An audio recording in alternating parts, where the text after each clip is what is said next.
Hi guys, welcome back to my channel. আজকে আমি একটা রেসিপি দেখাচ্ছি, মিষ্টি কুমড়োর ভর্তা। ঠিক আছে, এখানে মিষ্টি কুমড়ো সিদ্ধ নিয়েছি আমি। তারপরে দিব শুকনো লঙ্কা দিব। তারপরে কয়েক কোয়া ভাজা রসুন দিব।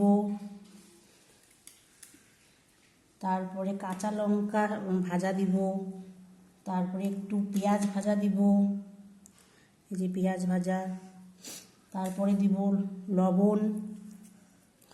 তারপরে আবার কাঁচা পেঁয়াজ দিব, কাঁচা পেঁয়াজ দিলাম। তারপর একটু সরষের তেল। এখন এটা আমি মাখবো। তো গাইস, এটা গরম ভাতের সাথে সেই লাগে।